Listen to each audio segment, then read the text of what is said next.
everyone, welcome back to Zoe English Podcast, the place where we help you speak English naturally, one real conversation at a time. I'm Zoe.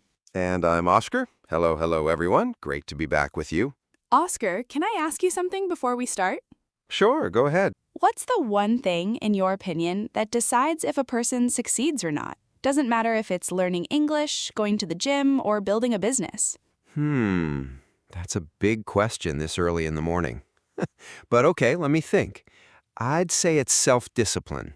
It's the thing that keeps you going even after the motivation disappears. Exactly, and funny you say that because I've actually been struggling with this myself lately. Really? You? I thought you were the most organized person I know. Not this month. I keep telling myself I'll start my morning walk tomorrow, and then tomorrow becomes tomorrow again. Ah, the classic "I'll start tomorrow" trap. I fall into that one all the time. So today, that's exactly what we're talking about. How to build real self-discipline and how to actually stick with it even on the days you don't feel like it. I love this topic because it's not just about English. It connects to everything: work, health, relationships, all of it. Right, so today we've got 5 practical tips you can use starting today. And along the way, we're going to teach you some useful vocabulary too. Words like momentum, consistency, and procrastinate. We'll explain each one clearly with examples, so by the end of this episode, you'll understand them and be able to use them yourself. So stick around till the end because this episode is going to help your English and your daily life at the same time. Let's get into it. Tip number 1, start with tiny habits. Tiny habits, not big life-changing goals?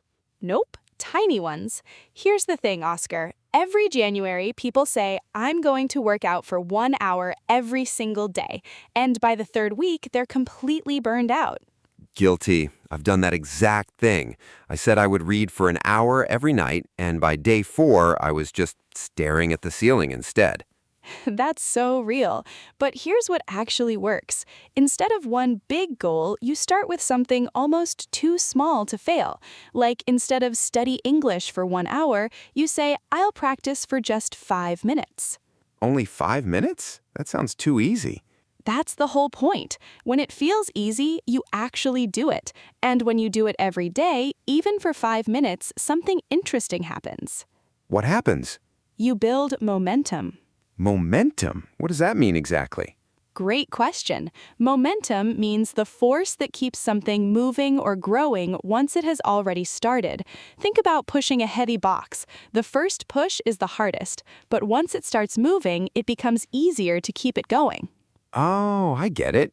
So the 5 minutes today makes tomorrow's 5 minutes a little bit easier. Exactly. For example, starting with small habits helped her build momentum, and after a month, she was studying for 30 minutes without even noticing. That makes sense. It's not about the 5 minutes itself. It's about not breaking the habit. Right. Small and consistent beats big and occasional every single time. Okay, I like tip 1. What's tip 2? Tip 2 is focus on systems, not just goals. Systems, not just goals. Aren't goals a good thing, though? Goals are good, but goals alone don't get you there. Let me ask you, have you ever set a goal like, I want to speak fluent English by the end of the year? Oh, many times. And every time by March, I've completely forgotten about it. Exactly, because a goal tells you where you want to go, but it doesn't tell you what to do today. That's where a system comes in. So what exactly is a system? A system is a small daily action that moves you closer to your goal automatically without you needing extra motivation. For example, instead of the goal become fluent, your system could be listen to one English podcast every morning during breakfast. Oh, so the goal is the destination, and the system is the road you walk on every day. That's a beautiful way to put it. And once the system becomes a routine, you stop relying on motivation completely. You just follow it, like brushing your teeth. I like that. I don't need motivation to brush my teeth. I just do it because it's part of my day. Exactly. That's the power of a system. Okay, so tip 1, tiny habits. Tip 2, systems over goals. What's next? Tip 3, make your habits attractive. Attractive, like good looking? Not exactly that kind of attractive. I mean, make the habit enjoyable so you actually want to do it. Oh, okay. Tell me more. So, when I started jogging, I honestly hated it. Every single time I dreaded it. Dreaded. What does that mean? Good catch. To dread something means you feel afraid or worried about something before it happens because you don't enjoy it. For example, he dreaded going to the dentist, so he kept canceling the appointment. I completely understand that feeling. I dread doing my taxes every year. Same here. But with jogging, I changed one small thing. I started listening to my favorite music while running. Suddenly, it wasn't something I dreaded anymore. It became something I looked forward to. That's smart. So you paired something boring with something fun. Exactly. And you can do the same thing with English practice. Watch an English show you actually enjoy, or give yourself a small reward after you finish practicing, like a coffee, or 10 minutes on your phone. So basically, bribe yourself? In a good way, yes. It's called positive reinforcement. Positive reinforcement. That sounds official. It means encouraging or strengthening a behavior by rewarding it. For example, the teacher used positive reinforcement, giving small rewards to students who practice speaking every day. I like that. Your brain literally starts to enjoy the habit because it remembers the reward. Exactly right, which brings us perfectly to tip 4, design your environment for success. My environment, like my room? Yes, your surroundings. Oscar, be honest. What happens when your desk is messy and your phone is right next to you while you're trying to study? I check my phone every 2 minutes, every single time. It's like it's calling my name. That's not a coincidence. Your environment either helps your discipline or destroys it. There's no middle option. So what should I do differently? Small changes. Put your phone in another room while you study. Keep your English book or app somewhere you'll actually see it, on your desk, not buried in a drawer. Make the good habit easy and make the bad habit hard. Out of sight, out of mind. Exactly. That's a great English phrase, too. It means if you can't see something, you tend to forget about it or stop thinking about it. I need to move the snacks off my desk then. Every time I see them, I eat them, even when I'm not hungry. Classic. And it's not just objects, it's people, too. If your friends support your goals, staying disciplined becomes so much easier. True. If my friend is also learning English, we push each other. Exactly.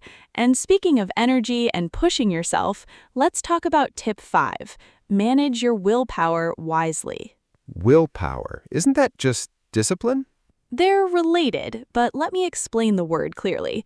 Willpower means the ability to control yourself and your actions, especially in difficult situations, like resisting temptation. Okay, give me an example. It took a lot of willpower for her to skip dessert at the party. Ah, I understand now. So willpower is like inner strength. Exactly. But here's the important part, Oscar. Willpower is like a muscle. It gets tired the more you use it during the day.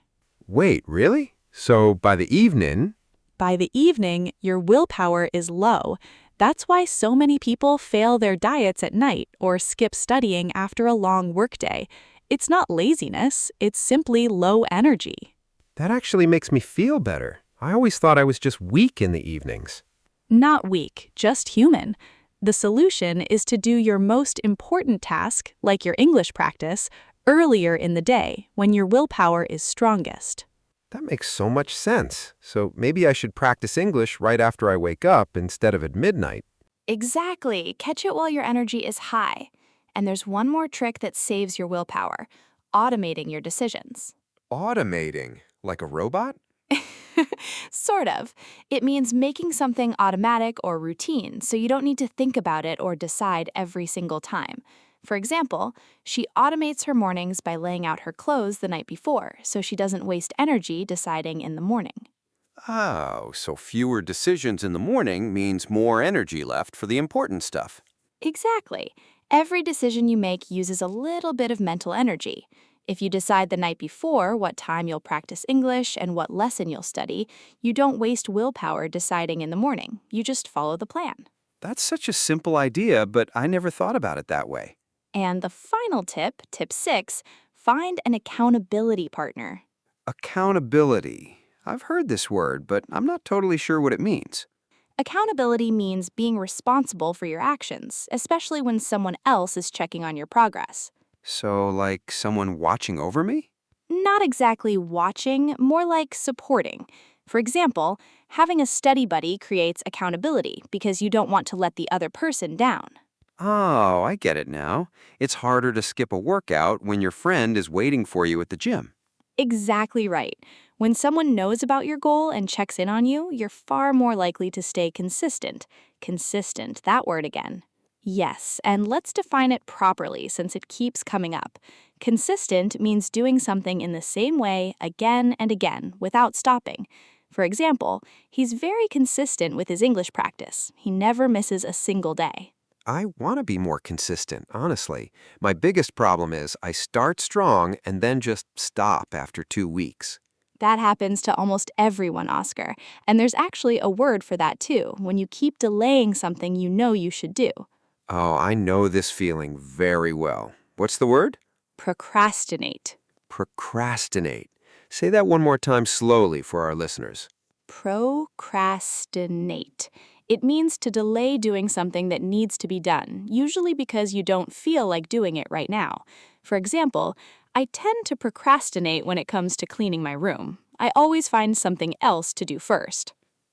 That is literally my life story. I procrastinate on everything until the very last moment. You're definitely not alone. Almost every single one of our listeners does this too, at least sometimes. So, if someone is procrastinating right now about starting their English learning journey, Then today is the perfect day to start, even with something as small as 5 minutes. I love that. Small starts, big results. Exactly. Now, one more important word before we move to our recap. Have you ever pushed yourself so hard that you just completely ran out of energy? Oh, definitely. Last year, I was studying English, working, and exercising all at the same time. After 2 months, I just stopped completely. I couldn't even open the book. That's called burnout. Burnout. That sounds exactly like what happened to me. Burnout means physical or mental exhaustion caused by too much stress or too much work over a long time. For example, if you don't take breaks and rest properly, you might experience burnout. So burnout happens when we push too hard too fast, right?